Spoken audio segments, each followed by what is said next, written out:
आज हम शुरू करने वाले हैं चैप्टर 5। तो बिना किसी देरी के आज की वीडियो शुरू करते हैं। यहाँ हमें लाइब्रेरी का सीन दिखाया जाता है। बुक्स की सेल्फ एक साइड में खींचती है और एक सीक्रेट डोर ओपन होता है। वहाँ से कुछ सीढ़ियाँ नीचे के तरफ जा रही है। कोई सीढ़ियों से बहुत ही जल्दी में उतर रहा है और वो एक डोर के आगे आकर मैजिक स्पेल करता है और डोर खुल जाता है। ये लिलिस्टाइन होती है। वो थोड़ी सी परेशान होती है और डोर खुलते ही वह एक लैब होती है जिसमें एक सिलिंड्रिकल चेम्बर में बहुत सारा लाल रंग का लिक्विड दिखाया गया है। लिलिस्टाइन लैब में एंटर होती है और वहाँ एक तरफ एक प्रिजनर को बांधा गया होता है जो कि बहुत बुरी तरह से जख्मी होता है। उसे हर तरह से टॉर्चर किया जाता है। वो उसे देख के बोलता है, ओ तो ये तुम हो? क्या ये सब करने के बाद तुम खुद को हीरो बोलते हो? उसके दोनों हाथों को अच्छी तरह चैन से बांधा गया है और उसके नीचे एक मैजिक स्पेल एक्टिव रहता है। लिलिस्टाइन कहती है, तुम 1 महीने से अच्छी तरह रहे होंगे न इस जेल में, राजा के आखिरी वंशज। तुम्हें पता है कि ये रेड सर्कल ग्रीन क्यों हो गया? इसका मीन्स है कि तुम्हारी बॉडी का सारा माना अब्सॉर्ब हो गया है। वो रिप्लाई करता है, मुझे दया आती है उन लोगों पर जो तुम्हें पूछते हैं लिलिस्टाइन। लिलिस्टाइन कहती है, किसको दया की जरूरत है? पहले ये देखो, ढैद में वो है या फिर तुम? और वो उसे देख के जोर से हंसने लगती है। वो कहना जारी रखती है, क्या वो पर्सन दया के काबिल नहीं है जिसका दिल निकाला जा रहा है? ये सुनकर वो हैरान हो जाता है और उसे गुस्से में देखने लगता है। मतलब ये तो तय था कि ये उसे मार देगी लेकिन उसका दिल निकाल लेगी। ये उसे हैरान कर रहा था और तभी लिलिस्टाइन उसको मार देती है और वो उसका दिल निकाल लेती है। वो उसे ठंडी आंखों से देखती है और उसके दिल से माना अब्सॉर्ब करने लगती है। ये उसके लिए पर्याप्त नहीं था, उसे और एनर्जी चाहिए थी। वो मर्मा करती हुए कहती है, ये डिमेंशनल गेट को ओपन करने के लिए पूरा नहीं है। मुझे और प्योर ब्लड की जरूरत है।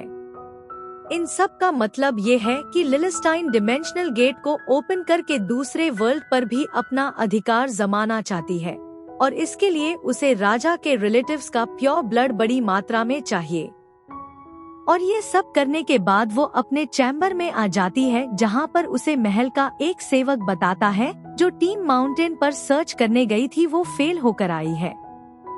सब कुछ सुनने के बाद वो थोड़ी से डर जाती है और हैरानी के साथ बोलती है, क्या उन्हें पीटा गया है, वो भी एक अननोन पर्सन के द्वारा?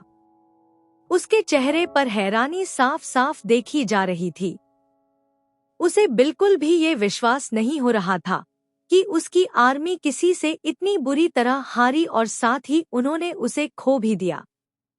वो बताना जारी रखता है, उसके हेयर ब्लैक थे, उसकी आईज भी ब्लैक थी और वो बिल्कुल सिंपल सा दिखाई दे रहा था। वो ये सब सुनकर थोड़ा सा सोच में पड़ जाती है। इस तरह के ट्रेसेस तो किसी अदर वर्ल्ड के होते हैं, जैसे किसी ने समन मैजिक का यूज किया हो। उसके मन में एक परछाई दिखने लगती है कि कहीं ये वही तो नहीं। नहीं ये मैं क्या सोचने लग गई हूँ। उसके चेहरे पर चिंता दिखाई दे रही थी, जैसे कि उसे लग रहा था कि सिहान यहाँ कैसे आएगा, वो डायमेंशन गेट को क्रॉस कैसे कर सकता है, और अगर ऐसा होता भी तो मुझे पहले पता चलता हो न हो ये कोई और है। वो अपने मन को समझाने लगती है, ऐसा कोई तरीका नहीं कि वो ऐसा कर सके। वहीं दूसरी तरफ कागो सिटी का एक दृश्य दिखाया जाता है जो कि बीते कुछ सालों में बहुत ही बदल गया था।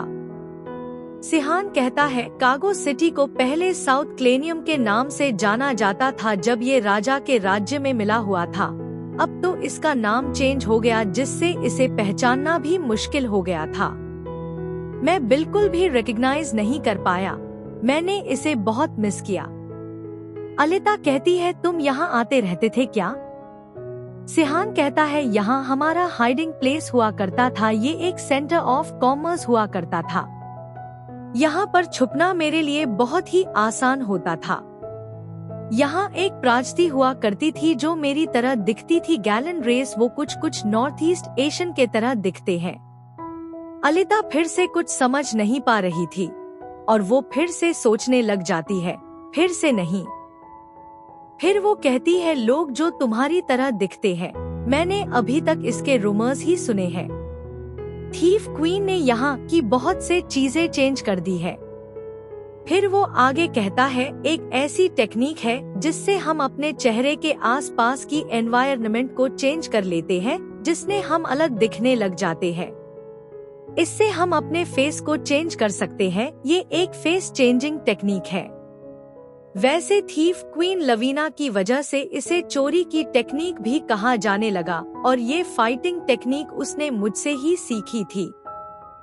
वो मैं ही था जिसने लवीना को ये सब सिखाया था। सिहान आगे कहना जारी रखता है, तुम क्या सोच रही हो? अगर तुम ये टेक्निक सीख जाती हो तो तुम भी मेरी तरह कहीं भी छुप सकती हो। अलिता रिप्लाई करती है, लेकिन मेरे पास कोई ठोस रीजन नहीं है इसे सीखने का। मैं ये कैसे एक्सेप्ट कर सकती हूँ? और अभी हम ठीक से एक दूसरे को जानते भी नहीं है। सिहान कहता है, चलो छोड़ो इन बातों को। सबसे पहले हमें अपने रहने के लिए घर ढूंढना चाहिए। वहीं पीछे खड़ी अलिता सिहान को देखते हुए सोच रही होती है कि मैं ये तकनीक सीखना चाहती थी, लेकिन इसने कितनी जल्दी मुंह फेर लिया। और सिहान उसका चेहरा देखते हुए कहता है, क्या हम चले? फिर सिहान एक घर के पास आके रुक जाता है और उसे गौर से देखने लग जाता है। वहीं अलिता उसे देखते हुए कहती है, सिहान क्या तुम इस जगह को जानते हो? सिहान फिर उसे बताता है कि कैसे ये जगह वह नहीं हुआ करती थी और अब यहाँ एक्सिस्ट करती है। सिहान को अपनी पास्ट मेमोरी आती है जिसमें दिखाया जाता है कि कैसे उसे यहाँ बुली करने के लिए लाया गया था। सिहान उस जगह को देखते हुए कहता है कि ये जगह कितनी चेंज हो गई। सिहान फिर कहता है, अब जब हम यहाँ आ ही गए हैं तो अब हमें अंदर जाना चाहिए। अलिता उसे देखने लग जाती है। सिहान सोचने लगता है, यहाँ कोई घोस्ट नहीं है तो अब हमें अंदर चलना चाहिए। और क्या पता हमें अंदर कोई ऐसा बंदा मिल जाए जिसे हम जानते हो और जिसे हमें लंबे समय से देखा ना हो। तभी दोनों उस घर में एंटर कर जाते हैं और देखते कि ये तो पूरा खाली पड़ा है। तभी उनके सामने आते हुए एक दाढ़ी वाला आदमी कहता है कि ये लो तुम्हारे कमरे की चाबी, देखो मैं बहुत बूढ़ा हूँ और बीमार भी हो गया हूँ, तो मैं ये सर्विस का बिजनेस ठीक से नहीं कर पा रहा हूँ। तभी सिहान उसे देखता हुआ कहता है कि ये इतना गुस्से में क्यों है, और अलिता को कुछ समझ में नहीं आ रहा होता है कि सिहान की बात क्या जवाब दे। तभी सिहान अलिता से कहता है कि मैं यहाँ इनफॉर्मली बात कर रहा हूँ और इसका ध्यान कहाँ है। वो ये देखकर बहुत ही डिसअपॉइंट होता है कि ये तो बहुत ही बेवकूफ है। खैर छोड़ो, फिर वो एक रूम में आ जाते हैं और अलिता उसको कहती है, अगर तुम एक लेजेंडरी हीरो हो और कैजुअली अपनी बात बोल रहे हो तो जरूरी तो नहीं कि सामने वाला भी तुम्हें कैजुअली ही सुने। मेरी बात तो ठीक है, लेकिन तुम्हें ये भी देखना चाहिए कि वो कितना ओल्ड है। फिर सिहान भी उसकी बात से अग्री करने लगता है और कहने लगता है कि लास्ट टाइम मैंने अस्तिन लैंग्वेज में बात करी थी जो यहाँ के काफी लोगों को नहीं आती थी। इसका मतलब यही है ना कि अगर मैं ऐसे ही रूड रहता हूँ तो मुझे कोई लड़की नहीं मिलेगी। अलिता उसको कहने लगती है, कोई बात नहीं, वैसे भी अब बहुत देर हो गई है ऐसे इनफॉर्मली बात करने के लिए। सिहान उससे माफी मांगने लगता है।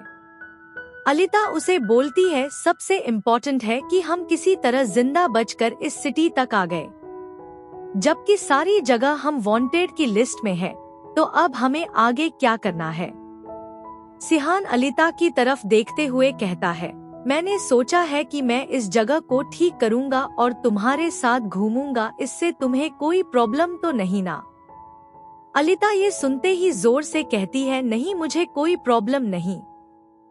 वही सिहान ये सोच रहा होता है कि यहाँ मैं अकेला लोकल इंसान नहीं हूँ, मुझे इस बारे में और सोचना चाहिए। इस चीज का कोई कारण तो नहीं है, लेकिन मुझे इसको अपने साथ रखना ही होगा इसका ख्याल रखने के लिए।